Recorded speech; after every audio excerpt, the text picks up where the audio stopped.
Welcome to the acclaimed podcast, The Deep Dive, featuring your esteemed hosts, Andy Monitor and Drew Dinzik, powered by BetSperts.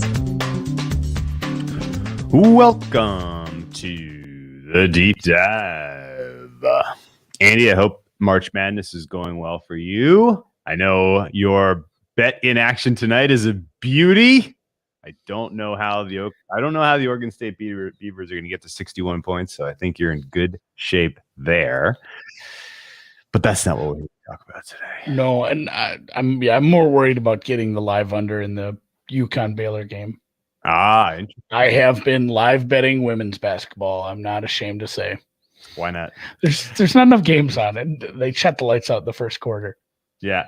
No, that's not what we're here to talk about, though, today. Most important question in everybody's mind, how was the Low Country Boil?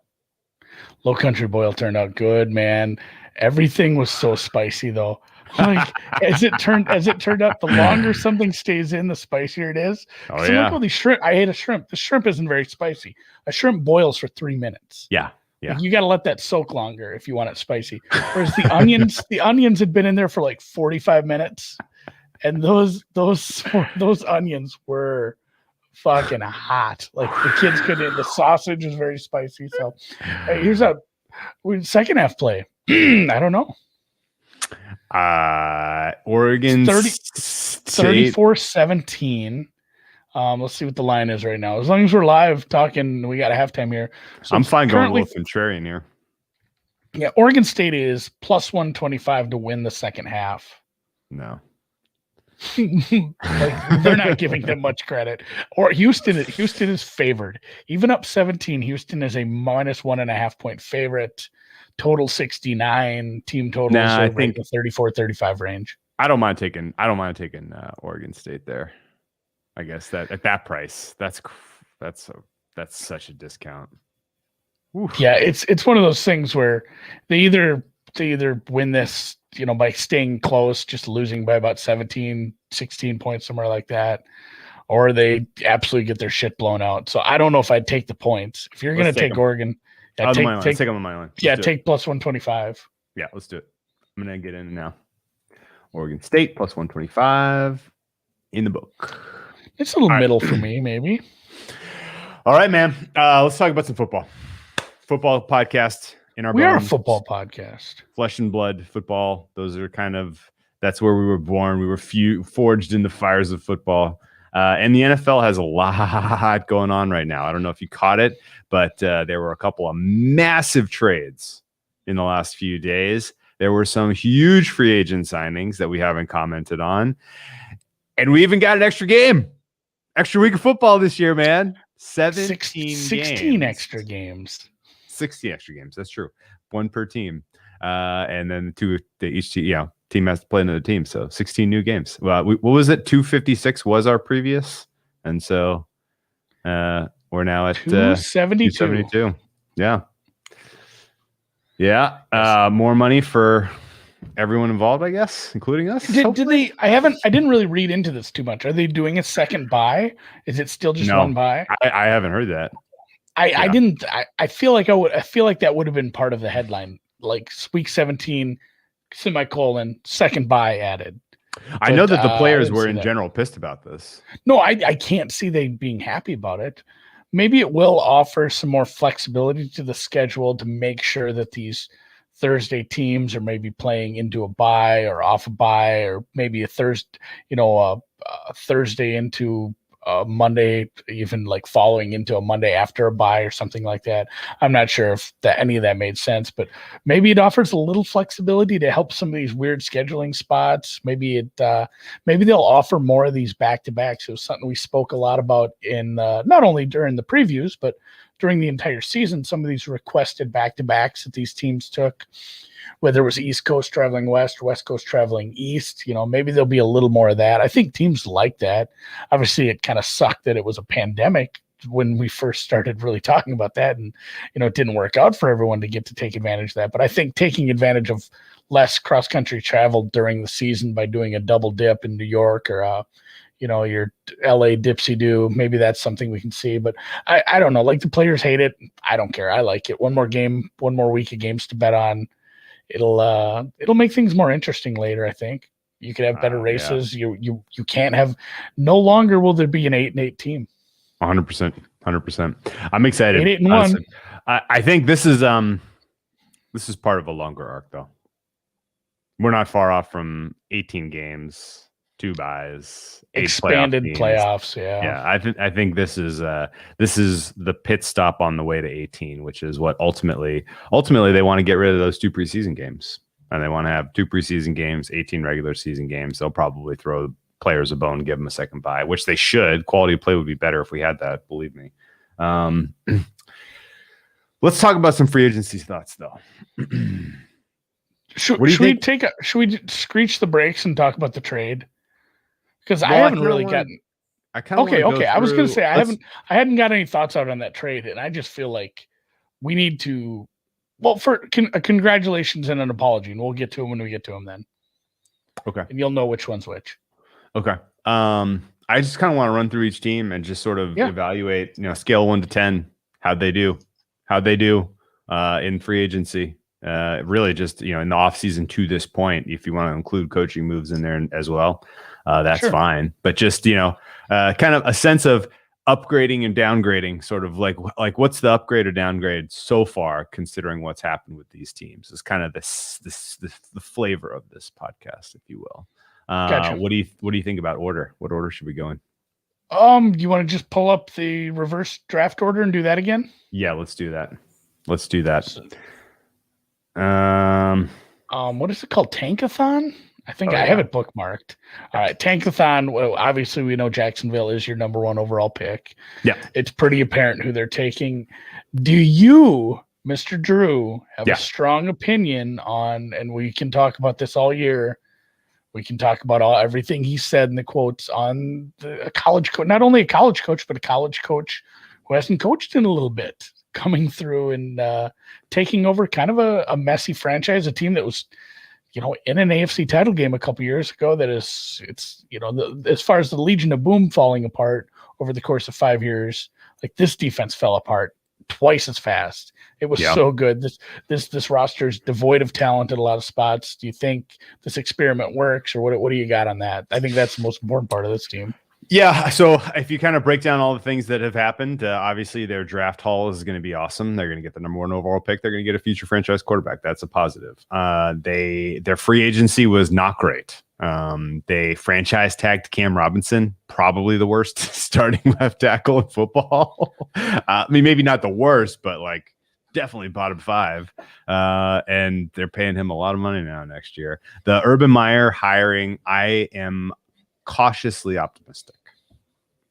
He has yet to really be proven unable to be a CEO type figure for any kind of football franchise, right? I mean, what he did with Florida was impressive. What he did at Ohio State, on the fly, takes over for Tressel, and bang, that's all of a sudden that's a perennial top 4. Like, that was impressive. There are aspects of his leadership that I think are waning. But I don't know if it's going to matter much in the NFL. I mean, these are all professionals. These guys are all paid, these are all paid athletes. So I would expect like Florida and Ohio State. Yeah, so just like Florida and Ohio State. I mean, it's easy setup there. Thank you. Easy. So I guess ultimately I would give that hiring 7 out of 10. I give it, like a B plus 6. seems fair. You got to give him the benefit of the doubt, just because you can't just say, "Oh, Saban didn't work and Chip Kelly didn't work," and these things haven't worked. Petrino, these things haven't worked in the past. Doesn't mean he's not going to work. A generalization like that is awful rough, especially somebody with that much success. So, obviously, getting Trevor, getting a good coach in there isn't going to fix anything. It's still going to be a pretty bad team, but optimistic for the future. Yeah, if Trevor works out and he turns out to be an above average coach a couple years down the road, you're probably competing. Yeah, I have yet to hear or see any of the other hires that have been impressive. In fact, they notably stepped in dog shit with one of their hires. But Trent Baalke as the general manager, meh. You got defensive coordinator who I have no read on. Darrell Bevel as the offensive coordinator has shown us some stuff over the years. That was probably a decent hire. At least it's an NFL guy. So I think realistically, I'm cautiously optimistic that this team is going to be a fun to watch. That they're going to be a fun offense. They're going to score points. They're going to give up a lot of points too. But I did bet them to win the AFC South. I know you did. I tried to talk you out of it. I don't think it's a crazy. big number. Everybody else in the AFC South took a big old fat step backwards. I know, but like their ceiling might not overlap those shitty teams' floors. Yeah, it's close. It's close. Yeah. Like the overlap is like a pube. Yeah, there's not much, but it is there. So I don't hate it. I still tried to talk you out of it. They're going to have an easy schedule. I don't know. Right. But I think really I just did it because I know once their draft haul is evaluated, people are going to be excited about this team ultimately. And they have weapons on offense. So they're going to be able to score points. I'm not going to back a team to win a division that's not going to be able to score points. And I see this Jaguar squad. They're going to score. It is an offensive league. Yeah. Jets. Let's move on down to the Jets. This was tough, man. Another new head coach. Yeah. They hire Robert Saleh. They sign 1 million free agents. It looks likely that they're going to take Zach Wilson number 2 overall. See that market get bet out to minus 1250 after one clip went viral of him at his pro day.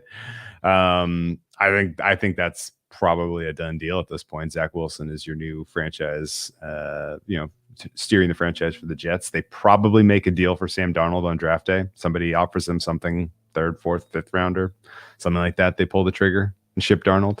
What do you think of their offseason overall? What do you give them out of 10? No, I like it. And we'll get to the other New York team. I think both New York teams have done all right. And I mean, where they stood, they had to do something. But like Carl Lawson? They got Carl Lawson. They got Corey Davis. I'm trying to think of the right Jaguar. Corey Davis. They retained Marcus May on the franchise tag. That was nice. Keeping a good safety was good. Bringing in a receiver, super important. Corey Davis is not like a high-end receiver, but he's well above average. He can play very well, like, especially if you end up drafting some offensive line, getting more help on the line, and getting a quarterback that works. I'm not totally sold on the BYU kid, but again, I'm at that point in my life where I've just said I'm not making decisions on college quarterbacks anymore because I've never been right. I was right about Lamar, and that was it. Like I thought he would be like people are like, oh, he's a tight end, like he can play. And, you doubted Trubisky, didn't you? No, for sure I doubted Trubisky. Like I'll give you credit for that too. There was only one person that was wrong on that. His name's Ryan Pace. Everybody thought that was dumb. He'd started like 30 games in college. That was really stupid. But no, I like what the Jets have done. I think they're going to make more moves. You alluded to that. Definitely see them kind of taking whatever they can get for Darnold. You play the game like, we'll keep him if we have to. But if you get, a second-day pick for him, kudos. That's good. It's good for everybody. The Jets get some capital. Yeah. They don't need him on the roster anymore. And somebody else gets, a project and he gets a fresh start. So yeah, I like where the Jets are headed. And, maybe Woody coming, which one is it? Woody was the one who was the ambassador? Woody Johnson back from England. Was it like England? I think he was the. Why do we need an ambassador? UK. I think he was the ambassador UK. All right. That's one of our most important allies, Andy. Are you kidding me? You need a good ambassador for the UK. That's fair. It's a window dressing. I guess the Robert Saleh hiring I thought was good. If you're going to hire defense, you got to get somebody with that kind of energy, that kind of get teams are going to be excited to play for that guy. Like I can see it working. I think the fact that they went and addressed defense in free agency was the right call. Now they can kind of zero in specifically on the draft for offense, which I think is the right call because of this draft feels offensive heavy to me overall. So you'll get some good players in round 2, round 3 here for the Jets in the draft. I think they're not really moving. I think upgrading them relative to the numbers we have last season is a no-brainer. They upgraded coach substantially. Adam Gase was a absolute big fat anybody minus, was going to be an upgrade. Yeah, and this is a huge upgrade. So I think I'm cautiously optimistic on the Jets. I'm guessing their season win total is probably going to open up in the 6 range, and I'm going to be inclined to bet that over. What? Let's go with Houston next. Yeah. Let's go with people. Let's use people in their original order. This would have been Houston's pick. I don't want to do a deep dive on whatever the fuck Deshaun Watson is doing in his free time. Spoken like someone who is carrying guilt about conduct around masseuses. That is, I mean, it is a big problem. But I mean, let's not spend any time on this team. Like, this team is a mess. Yeah. There's really no way to decide if we like or hate this team right now based on how the Watson saga goes. Like, this team is receiving an incomplete grade from me. We have to see how this legal saga handled. Yeah. If he's traded, what happens? I mean, for the most part, I really don't know what to make of this team. And we will, we are a podcast that believes women when they come forward, but we are also a podcast who likes to let, the due process take its course. So whatever happened, we're going to figure it out here, hopefully. And I mean, it doesn't look good. Do you want my best guess? It looks like he might be a creeper. Do you want my best guess? What? I think that there is probably a pretty highly likely economy of famous people, athletes who hire massage therapists, and it is common to have some sexual component to it. I think it's probably likely. I don't think this, if you're listening to this podcast, this is isolated. This is not isolated. And I think it is also likely that there was someone out there who was trying to shake down Watson for a payday, and he was stubborn in paying it. And I think the owners of this Texans franchise are on notice, man. I would like to get to the bottom of this and find out there was absolutely nothing to do with like the weird connection between the owner, who I think is not really, doesn't seem properly engaged in the franchise, and has also employed a pretty clear charlatan huckster to, kind of be his personal life coach and manage the stuff and the entire kind of crumbling of the franchise in the wake of Bill O'Brien's mismanagement, I think is a massive problem. And I think the NFL is going to potentially need to step in at some point and steer this thing in another direction, force a sale, even if it gets to Donald Sterling level here. But I would like to know if there was any connection between what, that dissolution of this franchise and this, the seemingly the lawyer who is coming up with all of the, and that's the worst part. Accusers here. That's what sucks, is like the lawyer, it turns out to be kind of like a sleazebag lawyer. So that makes it look like, oh, is this just a shakedown? But I think I'll give my take too. I think he probably did stuff. Of course. And I know for sure he did stuff, and people said, well, why didn't any of this come to light? I think you're right. Like, there was a shakedown, or maybe there was some sort of back end deal where somebody was trying to get some sort of, what do you call that? A settlement. Yeah. And he played hardball. This one comes out, and then it empowered a bunch of other women to be like, oh shit, that happened to me too. Like, dude, I'm getting in on this now. The likelihood that there was kind of a head person who was sort of an agent who was sending different masseuses to athletes and famous people, and that person was like, oh yeah, you want to know who else went to? Here's your list. Right. And then literally this lawyer went down and called all those people and were like, did this happen? Did this happen? And everyone who was willing to be an anonymous accuser and be part of this, put their hand up. And I think there's probably veracity to all of their claims. But the likelihood that it was not compensated and financially at the moment, I think, is zero. This is a gross situation now. And everything about this sucks. And it does. It's like, I don't like sitting here talking for 5 minutes about a star quarterback nutting on on a masseuse. Like that No. sucks. Like it sucks that we have to do this, but yeah. Well, Yeah. we'll come back to the Texans once we have some resolution, some finality to that saga. They get if we do. they get a 0 out of 10 for this offseason. They get a 0 This because franchise, they're fucked. it was trending in the poor direction after a 1 out of 10 offseason last year, and now it's just completely been driven off the road. Yep. Atlanta Falcons. Falcons. What do you think of their hire? He looks like he's just happy. He's just excited. He's really, and the funny part was I watched Castaway the other day, and when Tom Hanks gets back to the world, there's an announcement, and I think it's like Mr. Smith, like it's really like Arthur Smith's dad. I think doing that too. in the movie, and it made me laugh, and it made me like I'm just sitting there watching it with my family, just laughing because I'm like, I think that's Arthur Smith's dad, and I guess we shit on him. We had the season, 2 seasons ago where they played. The offense was a lot of fun. Maybe we talked about a lot was Tannehill getting away from Gase. Maybe that was a big part of that. But, they put together a nice little team. They just couldn't keep the defense healthy the last couple of years. They've had some problems in the back end there. He probably deserved a look. I guess I was surprised he got hired. This is probably middle of the pack of the hirings for me, like average, just because I'm afraid to shit on Art Smith right now because every time I do that, he proves me wrong. Yeah, I don't disagree with you. I give it a 5 out of 10. Yeah, I'm gonna go 5.5 just to be a little higher because They had an embarrassment. They had an embarrassment of riches talent wise in Tennessee. They didn't really ever realize their potential, I guess, even though they made one AFC title game. Kind of a fluky run there. They perennially win a few games less than they should, I feel like.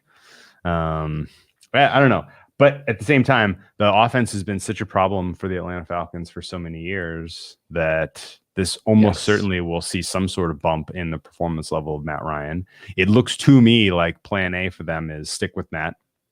I don't expect to see them to draft a quarterback.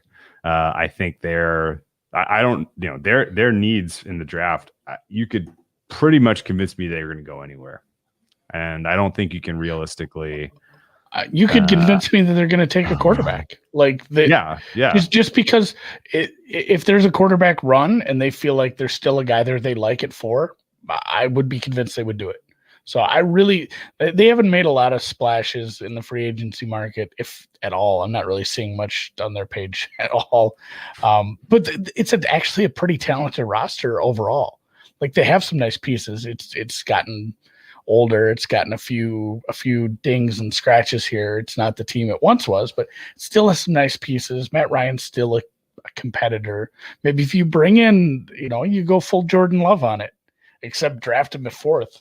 Maybe we end up with something out of Matt Ryan. I'm not holding my breath on that, so I'm not excited for this team this year. But they do have a high draft pick. This is the pick I'm most curious about right now is the 4th, because it could just go quarterback or they could go a variety of other ways or even trade. So Atlanta, I don't have a ton to say on them. Yeah, I'm in the same boat. I'm going to give them a 5 out of 10 just because the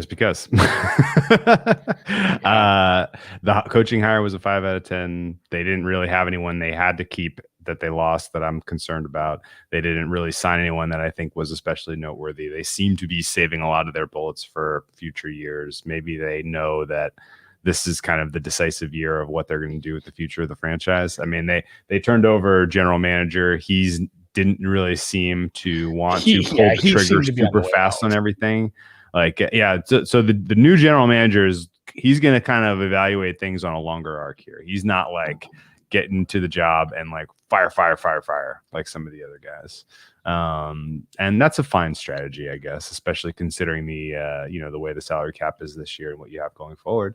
I don't expect the Falcons to be relevant this year. They lost Ricardo Allen to the Cincinnati Bengals are up next. Cincinnati Bengals didn't make any giant splashes, but they have signed a half dozen players in the free agent market. They had the room to do so. They obviously need some help on offensive line coming up here. If it did go quarterback, I can't see a world in which they would not take somebody from Oregon. That would be just a beautiful way for him to fall in their lap at 5. I'm not sure. Maybe when the season shook out and they realized they were probably getting the second, or they were getting this pick, I'm not sure they thought that was even a possibility. I guess we kind of all thought Jets or maybe even third. So if they do get their tackle, that would be good. But they have, 4 other problems on the offensive line they need to help with too. So they did, and for the most part, they signed defense. They signed a couple of cornerbacks. Hilton from Pittsburgh, the guy's name, dumb name from Ogunjobi. Chidobe, Azubi. Yeah. Azui. Yeah. They signed nothing splashy, but a few defensive players. I guess Trey Hendrickson from the Saints. That's not a bad signing. So that's nice. They pumped up the defense in free agency. Makes you think they're going to draft offense. So. Pretty clearly I'm waiting to see OTAs to see what kind of shape Joe Burrow's in before really giving them a firm grade on their offseason. For the second year in a row, though, they are spending on defense. So if the defense doesn't play at a higher level this year, it's going to be a problem. They still have a massive void at the head coaching position. I don't know that Zach Taylor is ever going to figure it out. I don't know that the staff he's put around can develop and develop drafted players, and this is probably a make or break year for him. Any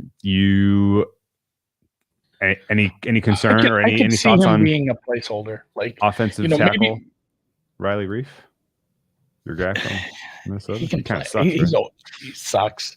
Maybe there's guys that suck that get into a different system, get with a different group of guys, and they can play well. Like he had high hopes, so I guess I don't hate that he's getting a shot here. They lost. Speaking of Minnesota, they lost Mackenzie Alexander, who travels back to Minnesota now. I'm not sure that was a big loss for them or a big gain for Minnesota either. So, I'm kind of in agreement with you. I don't think they thought this when they hired him, but there's a decent chance that the coach just turns into like a placeholder. And then by the time once they put together a roster and Burrow comes into his own, they bring in a good coach. This could be if it's a disastrous year, they could be just like, let's rebuild this coaching staff. The problem is the ceiling is super duper duper low because they're going to lose to the division. They're not an easy division. Best in the division, clearly. Like I don't know how this offense has ever scored enough points to beat the Browns, the Ravens, or even the Steelers. You have 11 other games on the table to win. Yeah, so they go 500 there, and you're at 6-11. Yeah, that sounds about right. I guess does that get your coach fired? Probably.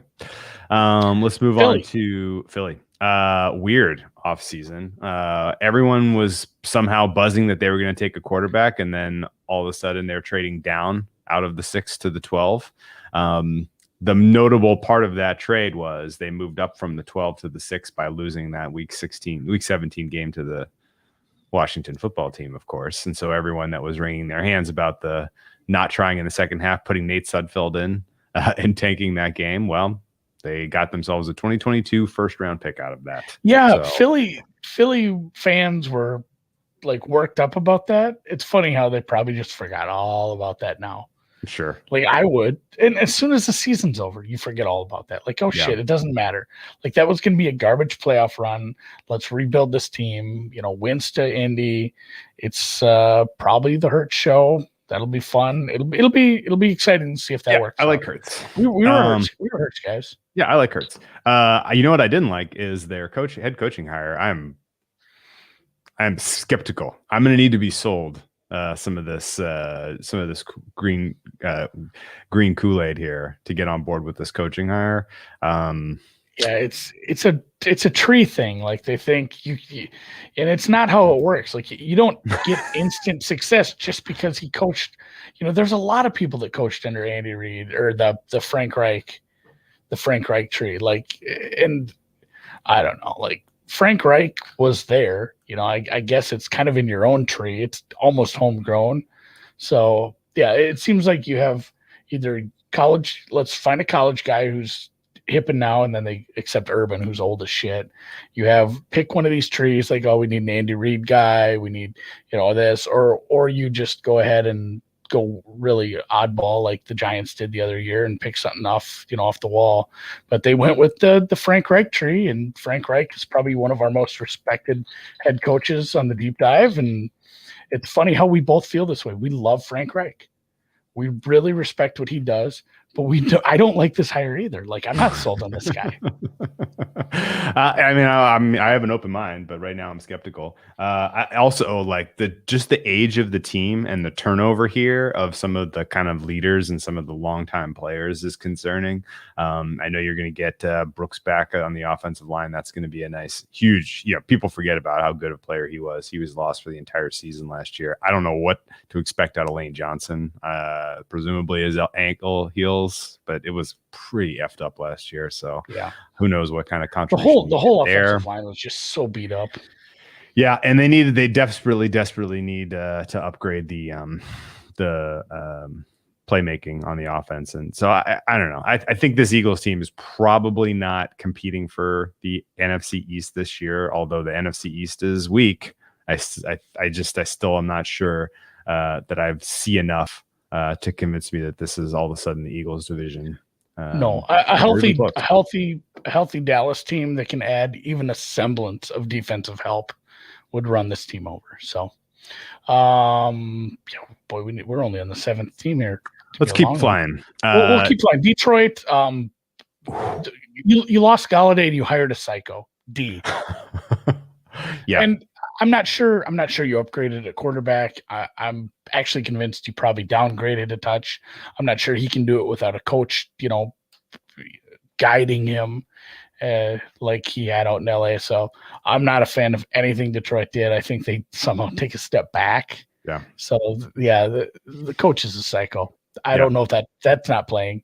Like, yeah, he's the hardo coach from like a high school football movie. Yep. Bottom 5 coaching staff currently, bottom 5 roster talent currently, top 5 schedule difficulty.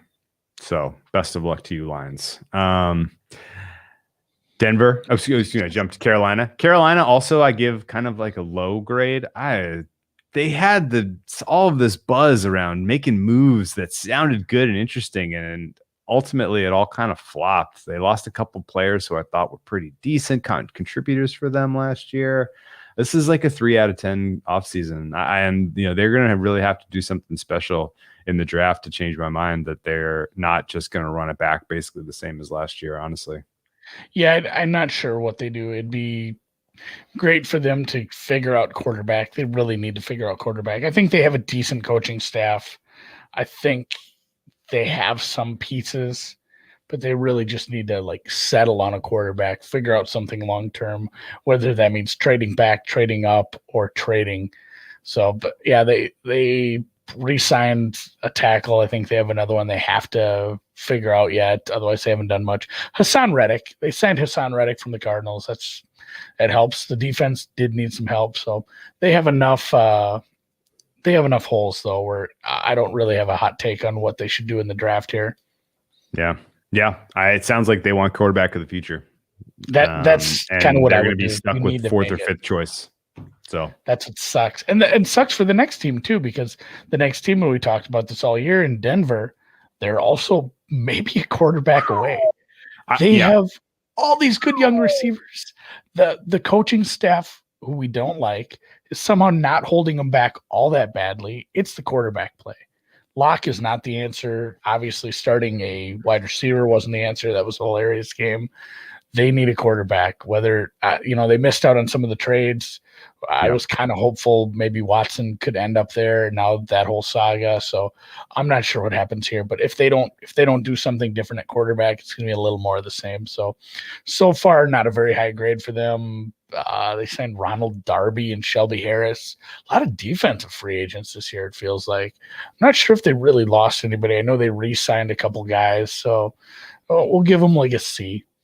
Yeah, I'll give them a 5 out of 10. But I love the roster. Defense looks so different grading systems. I mean, they tagged Justin Simmons. That's good. The defense looks good. The defense looks good, and the offense, as you mentioned, their offensive line took a major step forward last year. Young crew, they're going to be good this year. They got a great offensive line coach. The wide receiving and tight end weapons, freaking awesome. They hand off the ball too much. Their scheme needs to improve. But the quarterback is the major problem, and the fact that they weren't more aggressive to try to upgrade that position is going to cost them. And now here they sit in 9th, and this is all of a sudden the gold rush is on for quarterbacks in this draft, and they're either going to have to sit tight and take whoever falls to them at 9th, maybe the 5th best quarterback in this draft, or they're going to have to package up a ton of capital and move up into the 4 hole. Either way, it's not pretty. Like they were too passive in the quarterback market, so they get a 5. Otherwise, I would have been very bullish about this team in 2021. Yeah. Dallas got their quarterback, and it doesn't matter what it costs. Like that's what quarterbacks cost these days. It's the right move. It was a good move. They just kind of hamstring themselves with other deals. Like they're going to have a tough time because of some of these other deals, particularly their running back and one defender. They did lose a couple defenders, but I don't know if it was anything too exciting. They signed Keanu Neal. I'm going to have to give him an A just for getting the deal done with Dak. I don't know. B+. I'll give him a B just because their defense still stinks. They're in a division where they can win now, though. If they can have some success, they're like a really good team. They're a playoff team, essentially, from last year. If that team hadn't got a bunch of injuries, they'd likely win the division, win a playoff game, and then get the shit kicked out of them by like Tampa or Green Bay. And they end up with they don't end up with the 10th overall pick.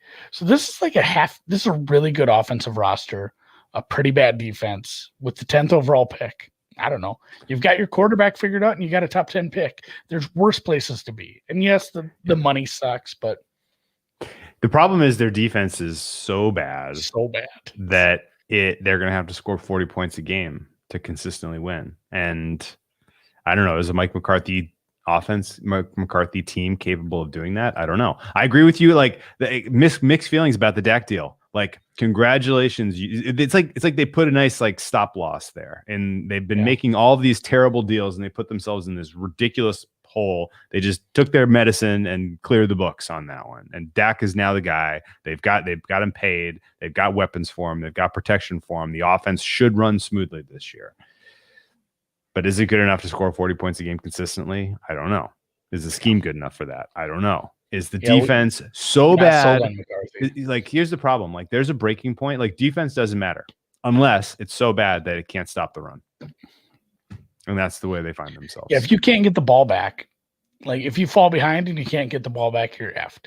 If you're leading by a small amount, like a 1-score lead, and you can't stop their run, you're not likely to stop them. They can bleed out a possession, take the lead, and win. That defense is that bad. So it'll be interesting to see how they address that in the draft. I'm not sure who they have on. I'm pretty out on Mike McCarthy, honestly. I'm very out. I was excited for like a few minutes when he said some nice things in the offseason, and then the season started and like, oh my God, he's regressed possibly. Yeah. Let's move to the Giants. This is Giants. This is our apology one. Well, no, this is Denver Broncos NFC East. Like, great freaking team. Great. Looking good everywhere. Good stuff. Coach that I don't really believe in, and quarterback is the problem. I don't know. I'm going to issue a deep dive apology to Gettleman. I still think he sucks as a whole, but he's had a nice offseason, and we're willing to admit that. They made some nice moves. I'm not wholly out on D. Jones. He's not probably ever going to be a top 10 quarterback, but if you get enough pieces and you get a good scheme, he can play well enough. Like we saw it. He's actually a pretty apt runner. They schemed a few runs for him. Obviously, the one was really hilarious at the end of it, but he had some really nice designed runs, and he doesn't look that bad. And all things considered, he didn't have a great offensive roster around him. And you give him a guy in Galladay, maybe you add some more pieces, you help out that offensive line a little more. He might be okay. Like, he could be Kirk Cousins with more running. Like, he's not going to be great, but I think they kind of committed to him now. And if they add enough pieces around him, they could compete for a playoff spot. Maybe I've bought into Big Blue Fever with some of these, offseason moves they made, but especially the Galladay one. That's kind of the crown jewel of a team that really needed to add a receiver, and they got a really good one. And then they're, re-signing Leonard Williams. Those were, most lists you go look at, those are 2 top 10 free agents. Yeah, one was already on their team. Their defense is going to be good. Bradbury is an absolute stud at cornerback. Their defense plays super hard. They're well coordinated. It's going to be a good defense. Yeah. But the offense is coordinated by Jason Garrett. Daniel Jones, when healthy, is dynamic running. When healthy, if anything happens, he's screwed. The offensive line, getting better, I guess. Yeah, he sucked when he was hampered. I was a little out on their. Who's the rookie they drafted? There were so many offensive tackles. Andrew Miller. Andrew Miller. I'm not sure Miller. That's right. It was something. Miller. It was Miller. Thomas. Andrew Thomas. Andrew Thomas. I knew you were right. I couldn't say it. Andrew Thomas. Name. He sucked at the beginning of the season.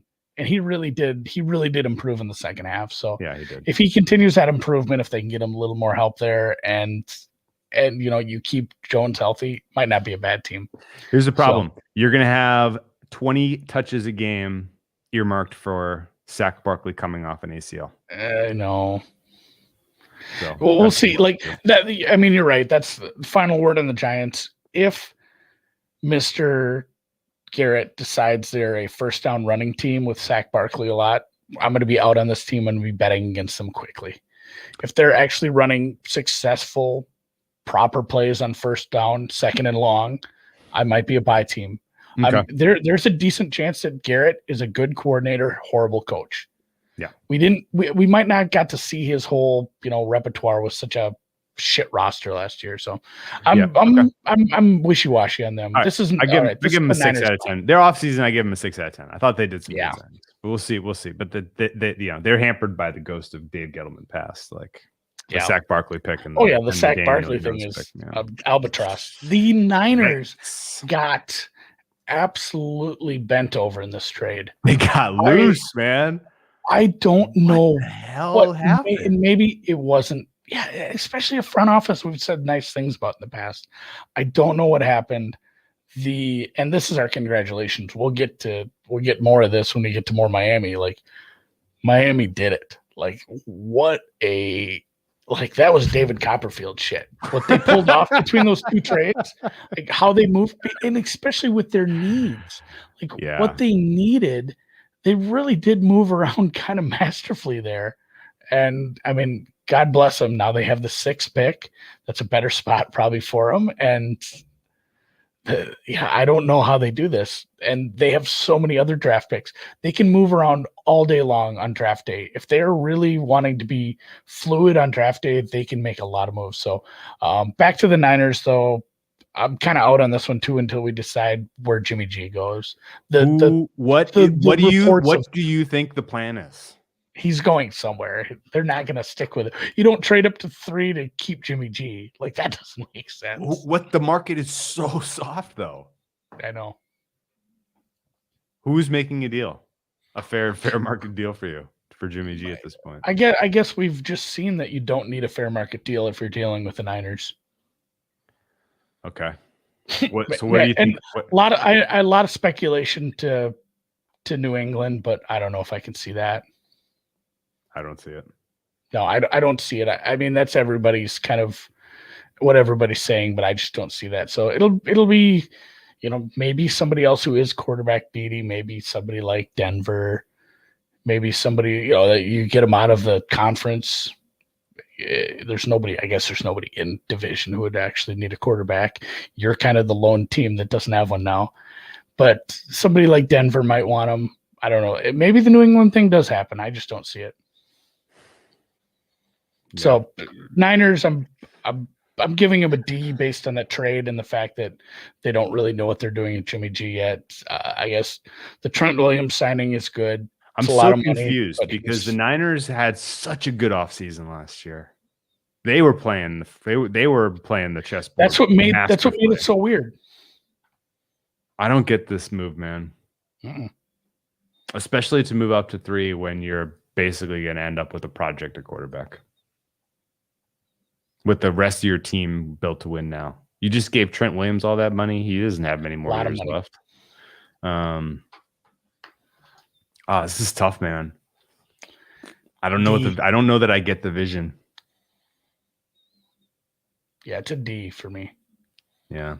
I was fine with their offseason until this, and now I'm like at 3 out of 10. Yep. Chargers. Instant A. You signed Chase Daniel. Yeah. What? Made it happen. You are the new owner of the world's richest backup. Like, you've done it now. Corey Linsley. You get some help. We just talked about Burrow and getting some people in front of him. I think Corey Linsley's a nice thing. That's Melvin Ingram's still unsigned, right? Yes. I don't know where that's for Melvin. Yeah. I guess the other moves are they definitely signed another lineman. They signed Jared Cook. It's not a great Hunter Henry replacement, but it's better than nothing again. Jared Cook has had some nice games. And then I don't know. That's about it. I think that you kind of sit in the catbird seat because you nailed a quarterback draft. Nailing a draft on a quarterback, having him perform at that level in his first year and staying healthy and still having, a decent pick this year. You're kind of in the catbird seat. You just your players get healthy, your safety comes back, everybody's healthy. You have some good receivers. You have a lot of options drafting. It's not a great offseason, but I think they're in a good spot. I think they're in a good spot too. And the way that the draft is shaping up, there's going to be a really good receiver there at 13. Either receiver or tight end is going to slide to you. Pitts probably goes. The Pitts market is hot, by the way. His market is hot.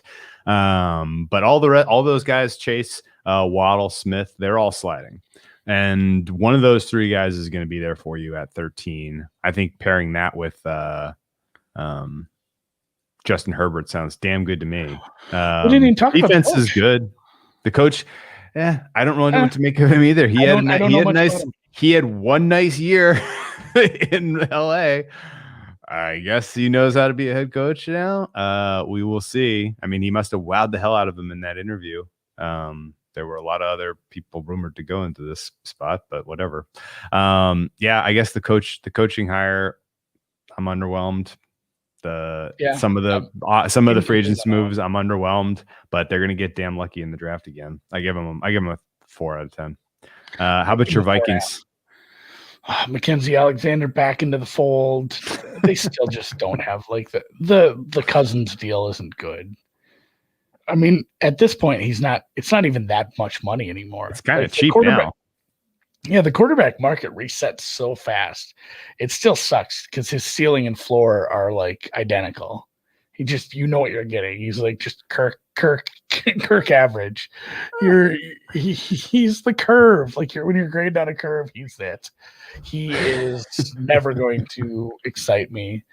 But yeah, they're stuck with what they're. And again, they're a team with a really good running back, which can sometimes be a problem. You become dependent on that running back and you become predictable and you're running on first down and you're running on 2nd and 12. And this offense can get stuck. They absolutely, speaking of nailing it in the draft for having, the 4th or 5th receiver off the board, they absolutely crushed that. 5th. Probably rookie of the year if Herbert doesn't exist. Probably rookie of the year period. Honestly. Probably should have been. So nice they nailed that. Thielen restructured, that helps. But again, this team has shown year in and year out a reluctance to really spend and put together a good offensive line.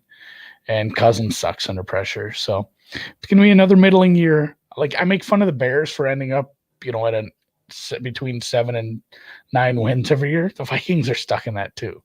Like, Vikings players are stuck.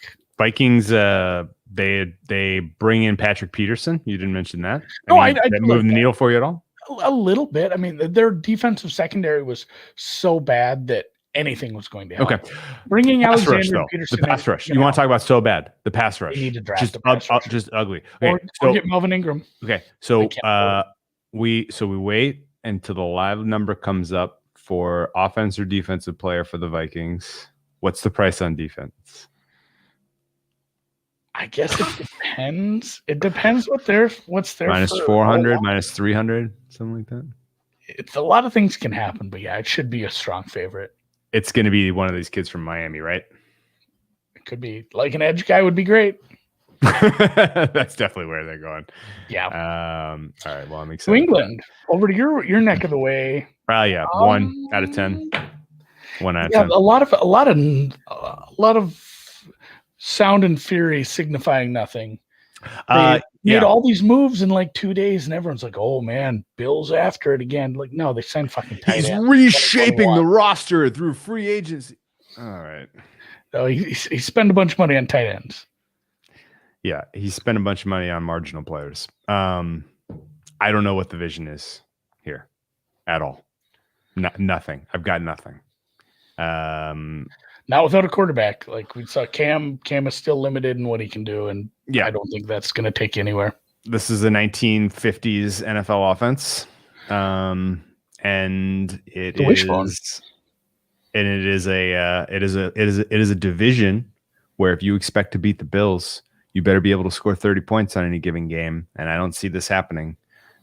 Patriots are in deep trouble, and I think we are going to look back on the Bill Belichick era when it's all said and done in like 10 years, and not in 10 years, it's going to be all said and done. It'll end in sometime in the next couple of years. And then we'll look back in 10 years and then say, man, Bill Belichick, the GM, got bailed out by Bill Belichick, the coach, and Tom Brady, the quarterback, so hard.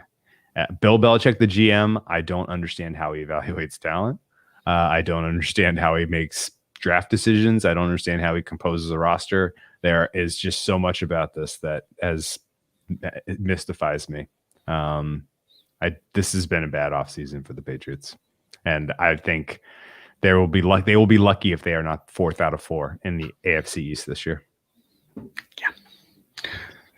Cardinals. Yeah. I don't have a lot to say here. They haven't done much. I feel like they signed a receiver, didn't they? The Cardinals are going to be a hot fade, man. I'm not sold on the coach anymore. Yeah, I think a lot of people are that way. Kingsbury stinks, dude. He might stink. Kingsbury stinks, and on top of that, there are still massive holes on this roster. Steve Klein, the GM, he had the cojones to get after it and to draft a quarterback second straight year. Oh, I forgot they signed JJ Watt. Oh yeah. Yes, that's not good.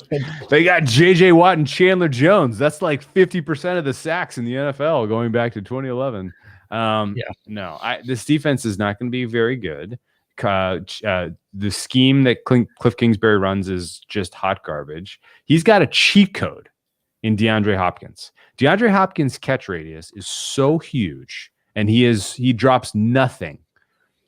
You literally should never punt. Never. And yet they underachieved down the stretch, winning you're in situations. We'll never forget it. I think the sooner they realize it and move on, the better. The fact truthfully, like they might, I mean, it took a Hail Mary to get him in consideration at the end anyway. Like they should have lost that game. They had some games, they had some questionable wins. So yeah, they're probably a fade team for me. I'm not excited yet. Signing JJ Watt doesn't move the needle. 4.1 out of 10. Are you watching this Elite Eight game? Yeah, it's getting tight. Houston, we have a problem. Oh no, we have Oregon State second half. I know. This biatch. Yeah, we're gonna. Although it could go to overtime at this point. Oh, we don't need that in our life. Oh, I don't need that in my life. Oh, it's God, that 4 point. would It's a suck. 4-point game with 6 minutes I left. know. What the hell? This is where Houston puts the clamps on, baby. Why Are you didn't I watching the go? Baylor- I the should have Baylor gone UConn game? ham on that Oregon State money line second half. Damn it. Well, I mean, you say that now. It's easy in hindsight. Vegas, baby. They signed Nick Martin. I'm trying to think what else we got on my They list. gutted their offensive line, and they have a quarterback who can't operate when he's not well protected. The Raiders. Ngakwe ended up there. He's fourth team in like 7 months. As long as we're They putting signed people on Kenyon blast. Drake. As long as we're putting people. What? Okay, great. Kenyon Drake and Josh Jacobs. What? Yeah, Huh? I don't know. Behind an offensive line that can't now block up the middle. I don't know what is going on there, but as long as we're putting people on blast and in the spirit of Cliff Kingsbury needs to be relieved of his job. Mike Mayock, what are you doing, buddy? What's going on? What's the vision here? What's the plan? What is happening? They were actually headed the right direction. It almost felt like for a little bit. Sure did. They veered. And I mean, if you gave me the choice of any quarterback in the NFL that was going to take an enormous step backwards this season relative to their performance last year, it is Derek Carr with a bullet. There is going to be a huge consequence for what they've done to this offensive line, given his limitations. And he got hurt right at the end of the year. He got hurt at the end of the year. That hammy popped hard. Got to remember that. You almost hear that when that went. God, just how you doing, Devs? All right, Miami. We almost need to do a whole episode on Miami's rebuild and how excited I am about it. And here's a little glimpse. And I DM'd this to Drew the other day, and I was excited about this because I had in my mind the Watson to Miami deal was going to happen. Yeah. And if it didn't happen, it was going to be the Jets. And I like the hiring. I like some of their offseason stuff. I have this in the drafts that said, I've talked about how I've given up on my Vikings fandom. Oh, it's just kind of died with handicapping. Said I'm ready to get back in the game. And I said, I love Deshaun Watson so much. I am going to fully commit as a fan to whatever team he signs with if he gets out of Houston. And I just the timing, I didn't send it. I'm just like, God, I'm glad I didn't send that tweet now. Like I rarely delete a tweet. That one would have been gone because the timing would have been so awful on that. So I might still be a Miami fan if this works out right. I'm a pretty big fan of everything they've done. Oh yeah, same. Love the GM, love the coach. They're pot committing to Tua, for better or worse. And I think it might be worse. Yeah. That's the one glaring potential problem. I guess what's your gut read on why they traded back up to 6? I think because the Eagles offered it and it was a good deal. I thought it was a good deal too, but what do they want at 6? So I guess maybe Pitts is there. Maybe you can get the best receiver on the board. I think adding a stud receiver goes a long ways. And they could go a bunch of ways. They could trade this back yet too. I have no idea. They paid Will Fuller some money. They have their wide receiver core. They bring back they brought back somebody else too.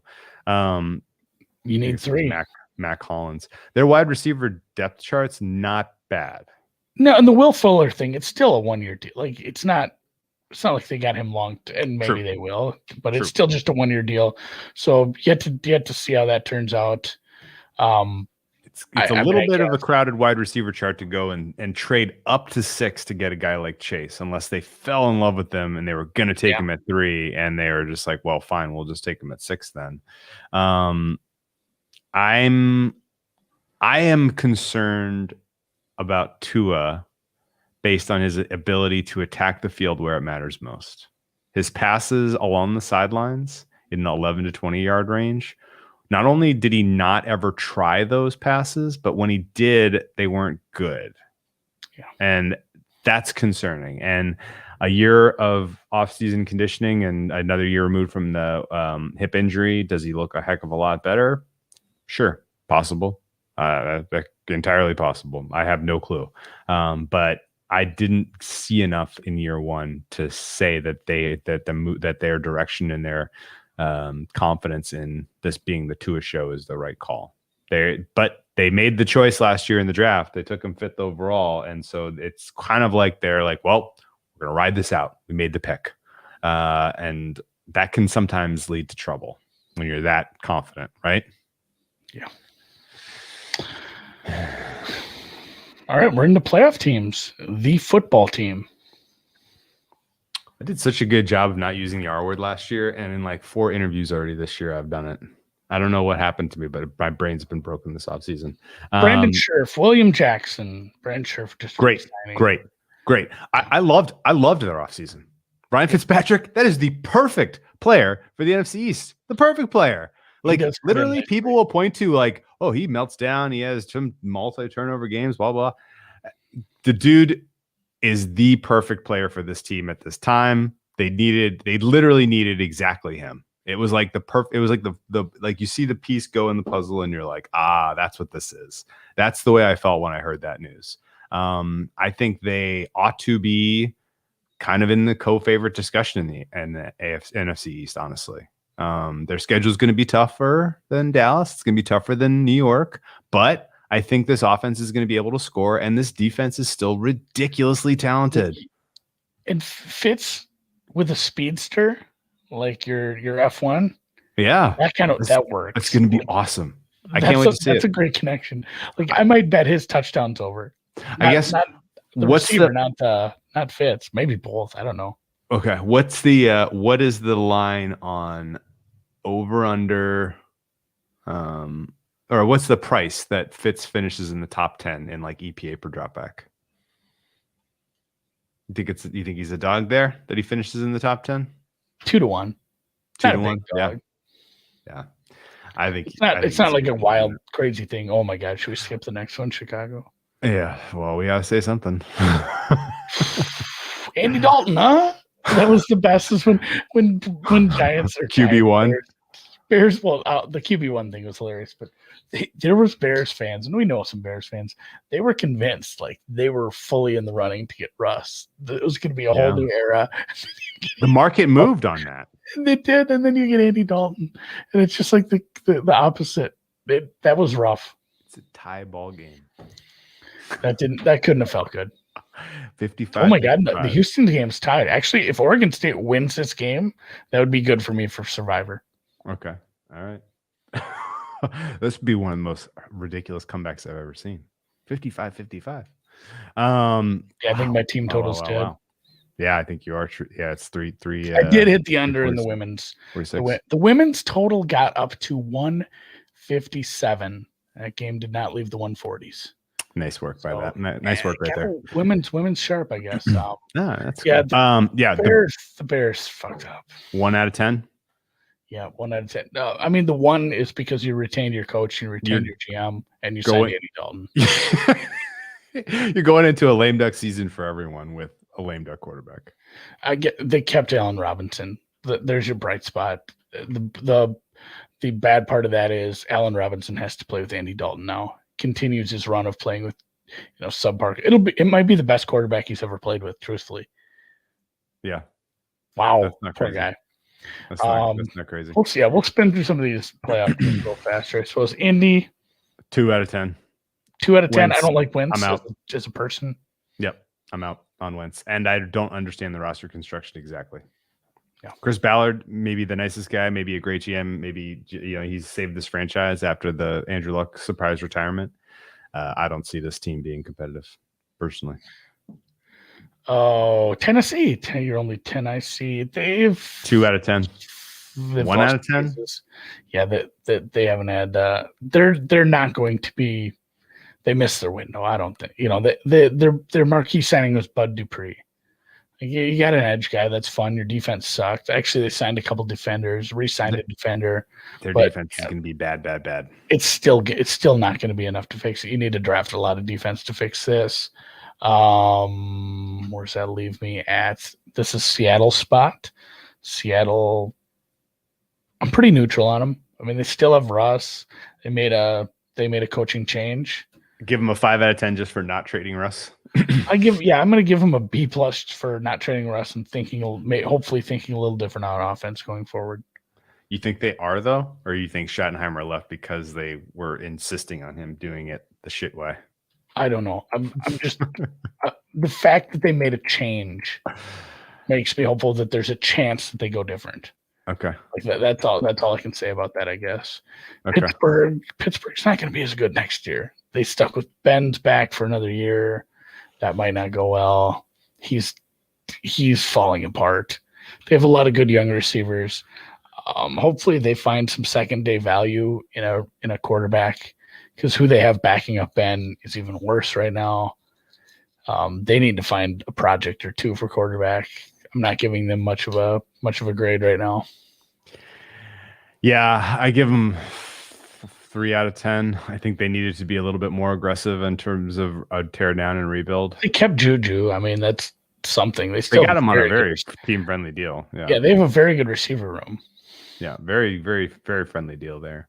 I think Pittsburgh is very clearly the third best team right now in the AFC North, which is a problem because they're going to have the toughest schedule. It is a very tough schedule. The Rams, I think they upgraded at quarterback. I think. Coach. I have. I'm actually kind of. I'm higher on the Rams than I've been in a while. And Same. We were down on them the year after the Super Bowl. They kept Leonard Floyd. They're still going to have a very nasty front with Leonard Floyd and our guy, multiple-time Defensive Player of the Year. I'm trying to think what else they did. Did they lose anyone? Gerald Everett. They lost a couple of guys in the secondary who might be really good. Yeah. I don't know 100% what the impact of losing Troy Hill. Troy Hill's one. Troy Hill and John Johnson. John Johnson was kind of somebody that we're going to get to, I think the Browns are next, right? Yeah, we're going to get to the Browns next. John Johnson's a player that a lot of teams, I think, were quietly targeting because his play was pretty superlative last year. A good safety that can move around is important. They lose their defensive coach, but I think ultimately the upgrade from Goff to Stafford is real. The ceiling is higher. It's real enough to make me bullish on this team, even in a tough division, and especially if we're gonna fade Arizona, and we are down on the Niners if they don't fix whatever they're doing at quarterback, or they possibly have a rookie quarterback that might not be any good, and Seattle doesn't turn it around on offense, we can be very bullish on this team. So a team I have my eye on for sure. Rams, same. Yeah, I think this is a dark horse in the NFC next year. I love that song. Dark horse? No. My kid loves what are they? They're probably third or fourth. What are they? They're actually, no, they're probably. What are their current odds in the NFC? Actually, I don't have any of that up. I'm way too early to be. Last time I placed a super early NFL bet, it was the Cowboys over. They don't have a first round pick, which doesn't help. They don't have a first round pick. We can clip that and use that for the next 10 years. They're like fifth favorite to win the Super Bowl, I think. They're probably 12 How about to the 1. NFC specifically? They're probably like 7 to 1, 6 to 1. Let me see. Coming at you like a dark horse. I don't hate the Rams at 12 to 1 for the Super Bowl. I don't think they win the Super Bowl, but NFC is pretty wide open. As Calhoun would say, wide open. Cleveland Browns made the playoffs. The Cleveland Browns won a game. A hilarious game, by the way. I think you have to give them the best offseason. Funniest. They might have beating the Steelers. They nailed their coach. Their quarterback is fixing some of the problems he had in his earlier years. Yep. Yeah, I'm a fan of where they're headed. They've got it, and they signed the pre-mentioned John Johnson, so they added to this defense. They signed Troy Hill too. They signed both of those players. Yeah, they ended up with both of those from a very good secondary. Very good players. And they weren't healthy last year. Like they're getting their receiving core completely healthy. So yeah, watch out. Browns might win the division. I think Baltimore. they probably are your odds-on favorite to win the division. Actually, once we see the draft and numbers pop, that team's going to be pretty good. I think so. Yep. I'm a Browns buyer. Yep. Baltimore. Also high on them. I liked their offseason. Fine. Sammy Watkins. Sammy Watkins, and that's exactly the kind of piece you need, presumably, to help the passing offense there, which is probably their Achilles heel. They get Stanley back, which I'm excited about because he was such a huge part of that offensive line. They had a couple injuries to that offensive line last year, and that probably drug them down quite a bit in the playoffs. I'm not really concerned about some of the changes made across the defensive line here. Losing Judon may end up being a problem, but they got some nice pieces. They retained some pieces. A couple of really just good contracts. Like it was just a very sound, responsible offseason for these guys. And I think you give them a 10 out of 10 if we get word that a deal is done for Lamar Jackson and it's in any way, shape, a team friendly deal. Then I'm like 10 out of 10 for these guys. Hopefully they're working on that. I think they probably are. Gotcha. Yeah, but Tyus Bowser, sneaky good signing. 4-year contract that was basically pennies on the dollar for a contributor as a pass rusher. That was so smart. Sammy Watkins was kind of slick too. I really got to say. When he's healthy, like people don't kind of sleep on him because he's never healthy. If he's healthy, yeah, sure, he's very, very good. That's right. New Orleans Saints, 1 out of 10, 2 out of 10. Yeah. What's going on, man? I don't know what they're going to do. I don't know what this team is going to do going forward. This might be a quick unbuild. Is that a word? I'm gonna use that, unbuild. A debuild. I mean, there's a rebuild and then a debuild. Yeah. A debuild. I like that even better. Yeah. The debuild that we talked about with Jacksonville, it might be something similar to that, where it's just like, oh man, this team is bad in a hurry. Yeah. And they had a lot of nice pieces, but now you're figuring out if you're going to start your tight end at quarterback or the quarterback that you signed the other year, and it could get a little messy here. I don't know. It's a well-coached team, but it's in a very tough division. And I mean, if Arthur Smith makes anything out of, the Falcons, if Carolina gets a young quarterback that works out, all of a sudden this is a really fucking hard division. And they did re-sign a few guys. I'm looking at who they lost again. Jared Cook pops up. Sheldon Rankins. That's not nothing, but yeah, they re-signed Jameis Winston. I guess that's your big re-signing. They lost edge rusher to Baltimore, Cincinnati. I don't know. I'm not excited about this team going forward. Dude, I agree with you 100% on this. Saints 30 to 1 right now to win the Super Bowl. That's not a fair price. I'm not betting that.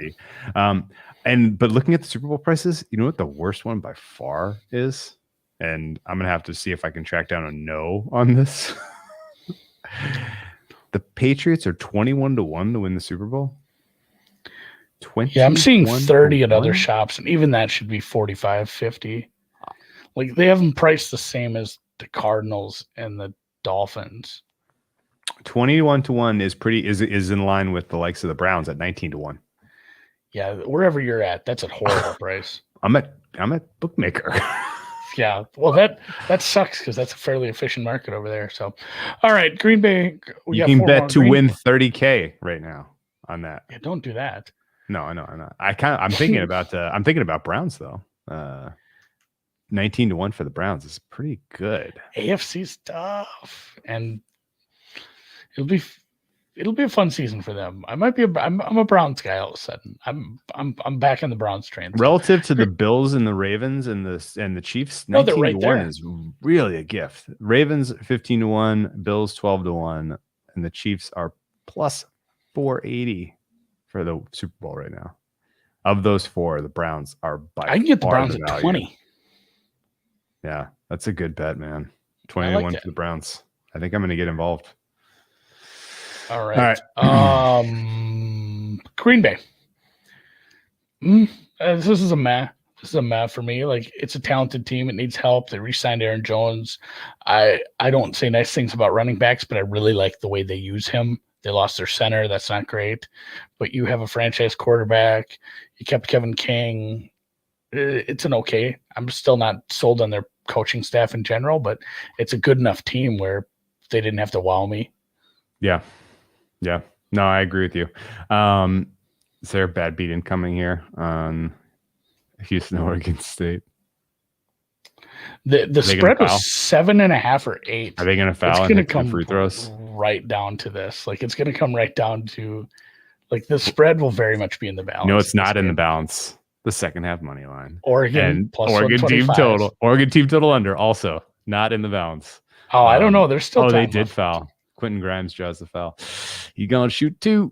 It's gonna come down to Oregon making the last bucket for the cover. Yep. Yeah. I don't know what to say about the. Actually, I don't really know what to say about these last 4. Green Bay, Buffalo, Kansas City, and Tampa Bay are all very good teams. Everybody retained. Green Bay is the lesser of those 4. Guess what? Of those 4, everybody retained all of their coaches. Yep.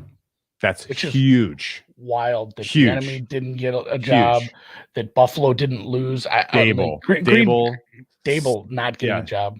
Yeah. Dable, the enemy back. That it is. Green Bay really wasn't in peril of losing a coach, I don't think. But like I thought Buffalo and Kansas City were for sure losing in a coordinator apiece. I did too. And then obviously Tampa Bay hasn't lost anyone either. Tampa Bay is bringing everybody back.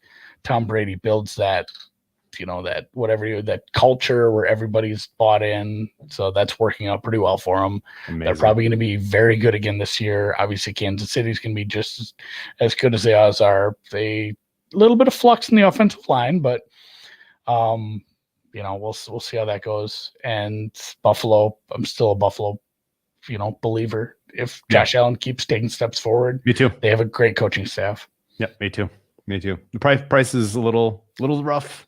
But I can't bet these teams. Their prices are not good. But Green Bay, I think, is fadeable. I don't think Green Bay wins the NFC North. That's a hot take for you. I think the Vikings are in the mix for that. I can see Green Bay taking a little step back. Their schedule was so soft last year; it's warped people a little bit. Oh, made layup for the Beavers. They're within 6. Are they going to foul again? There are 21 seconds remaining. They'll probably will. For sure foul again. Teams fall down 10 with like 10 seconds to go. Well, can you riddle me why in the world you go for the layup? No, this is what drives me. That's what college basketball is like. If you're down 8 with under 30 seconds left, you shoot the 3. What are you doing? Especially, do you want to know what Tampa, Houston shooting? They let 9 seconds go off the clock too. Anyway, sorry, go ahead. Not only that, but Houston is they're only shooting 65% from the line, I guess. But I think they're normally a better free throw shooting team than this. What sucks is they're going to drain the 3. I'm going to push my team total. No, they're not going to make a 3. Well, they're certainly not going to do another layup, are they? That would be something. I think we went final with a 7-point win. Maybe that'll be. Oh yeah, if we go final with a. Yeah, they missed the second free throw. I think it opened 7.5. I'm going to double check. I don't think there were 7s out there. It did. Yeah, it did. Beavers covered. Beavers covered. They're covered by the hook. Yeah. Regardless Close of when 8. you got it, you get one or a half to 1 point. Oh, that's cool. Good job for gambling Twitter. I think everybody was on. We nailed it. Everybody was, and you know what? Everybody was on them, and gambling Twitter was losing their mind. And they didn't quit. They scored 41 points in that second half. How about that? Oh no! Oh no, it's not done yet. Houston's up by 9 now. Oh no, there's a foul. Oh no, there's a foul. We might have to cut this part of the podcast. We talked a big game. God, now Oregon's going to hit their. Oregon hit a 3.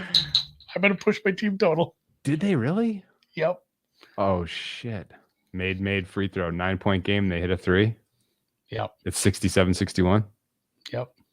Wow. Boo. Well, we got second half. Sorry, man. It was the right look. They needed a 44-point second half to get there. Yeah, I don't have the game on. I'm just watching a score app. Yeah. Well, that's it for free agency. We are going to. You know what we're going to do next week early? just because I hate. It's like how we Masters? did the. Yeah, we're gonna do Masters on Monday Oh, nice. because I hate doing it on Wednesday. It doesn't have same. any time to breathe. Couldn't agree more. We're gonna do Masters on Monday. I got someone lined up to come talk process with us, go over some stuff. Obviously, I'll be talking Masters during the week on Brown Bag Bets. I'll get into the Valero Open yet tomorrow too. So a lot of golf to be played before we head to Augusta. But yeah, thanks for the hang. Yep, everybody. We'll catch you later this week. We'll probably let's do a guest Wednesday. Who knows? All right, let's do it. Can't wait. This game's not final yet. 4 seconds. They're gonna foul. They took a timeout. If they foul down 6 with like 4 seconds and push the 8, that's gotta be meltdown city, man. Wow. Well, no, I think it just went final. Yeah, it is 6-point game. Oh.